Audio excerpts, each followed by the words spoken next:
So, the process of putting together your perfect music studio in a bedroom is a lot trickier than most think. I remember the first time I had enough money to buy quality studio gear. I went on Amazon and Sweetwater and browsed through products for hours. And the more I did this, the more uncertain I got. Do I need this piece of gear? Is this microphone worth the price? Should I focus more on getting a better laptop first? All these questions kept running through my head until I finally reached a point where I just went with my gut feeling. 80% of what I ended up buying was perfect for what I needed, but the other 20% could have been done a lot better. It's now been 5 years since the day I took that next step, and since then I've learned a lot about studio gear and what's really worth your time and money.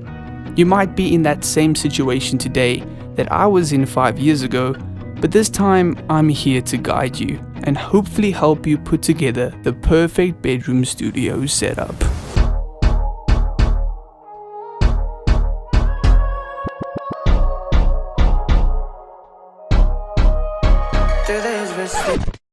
Hey guys, welcome back to another video, and if you're new here, my name is Edward Smith and welcome to my YouTube channel. And as you guys probably saw by the title and the intro of this video, we're going to be looking at setting up the perfect bedroom studio setup.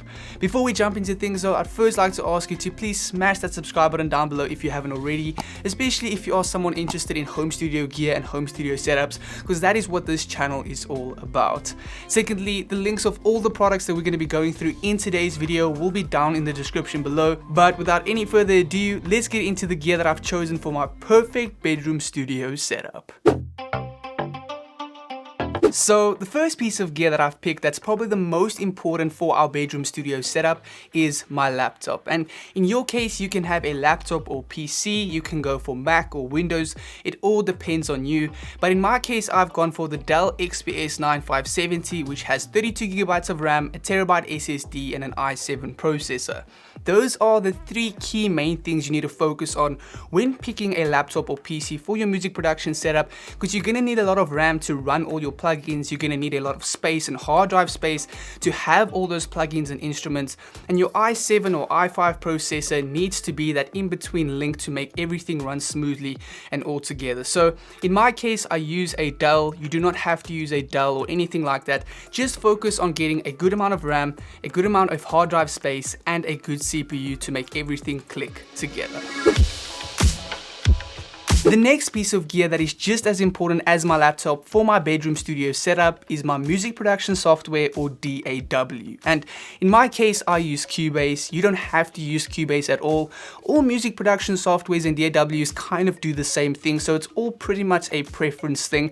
It's not really one software being a lot better than the other. It's all about you and your workflow and how well you work in that program. If you're maybe a beginner and you don't really have a preference or anything like that yet, I have made a video where you can check out some music production softwares where there are some tutorials where you can just try them out and see which one suits you. But if you already have a music production software or DAW, you're good to go. You do not have to use Cubase like me at all. Moving on to the next piece of gear that I've picked for my bedroom studio setup, which is probably most people's favorite item in a home studio setup, and that is studio monitors. In this case, I've gone with the KRK Rocket 5 G4s. They cost around $360 and they sound really, really good and perfect for a bedroom type studio setup. They're not too big. You get a nice 5-inch cone. You get all the modern type touches of the new KRK Rocket 5 G4s with an LED screen and EQ.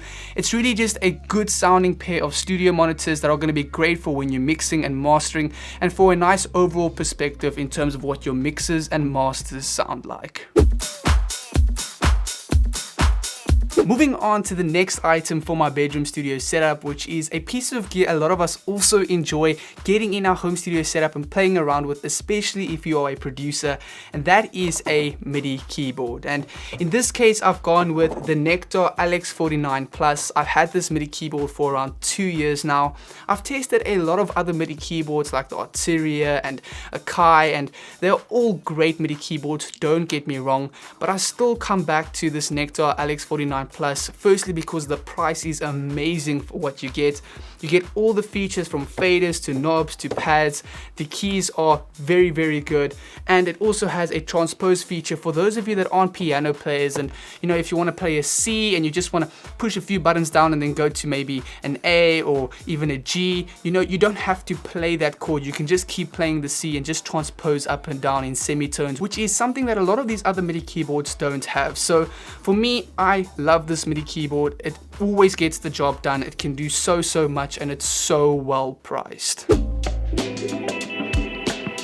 Moving on to the headphones that I've chosen for my bedroom studio setup, which is a pair of Audio-Technica ATH M50Xs that just sound amazing and top quality for the $150 price you pay to get a pair. And the reason I've gone with these is, like I said, they sound so good. So many top producers, Grammy award-winning mixing and mastering engineers use these headphones because they're honest, they're comfortable, they come with a lot of accessories with 2-3 different types of cables, a carry-on pouch. You just getting a lot for $150, and compared to other headphones out there, they are by far the most competitive and one of the most popular, and for some reason they just always get the job done. Moving on to the microphone that I've chosen for my bedroom studio setup, which in this case is the Rode NT1A, a microphone that I've used for at least 7 to 8 years now, and for some reason it just keeps going. In my opinion, this is the best sounding studio condenser microphone you can get for the price. It's definitely the best investment and piece of studio gear I've ever purchased, and if you're someone looking to purchase a decent microphone that's really the value that you're gonna get for the price, that's even better than more expensive microphones that are around $300–500 with a lot less accessories that don't come with a shock mount or pop filter or anything like that, this Rode NT1A is just the best microphone ever. And moving on to the last item that I've picked for my bedroom studio setup, which is so important, and that is my audio interface. This is the middleman between my laptop and any microphone, acoustic guitar, electric guitar, headphones that I want to connect. And in my case, I've gone with the Audience Evo 4. It isn't the most expensive audio interface at all, costing around $130, but in my opinion, if you're setting up a bedroom home studio setup, you really don't need much more. It has more than enough inputs for 2 microphones, or if you want to record a microphone and an acoustic guitar, really good build quality, really good sounding preamps. And if you ever do want to upgrade to something better, I would rather go for a much more expensive SSL, Apollo, something around there that's going to cost you $500–700 instead of just a $100 upgrade where you're not really going to pick up that much of a difference. So that brings this video to an end of my bedroom studio setup for 2021. And if you want to pick up any of these items, including the accessories like the microphone boom arm or headphone stand or artificial plant, I'll have them linked down in the description below. If you have any questions about today's video, just leave a comment down below and I'll try and get back to you as soon as I can. But other than that, thank you guys so much for watching this video. If you enjoyed it, please do give it a thumbs up, and if you loved it, subscribe down below, and I will see you for another video next time.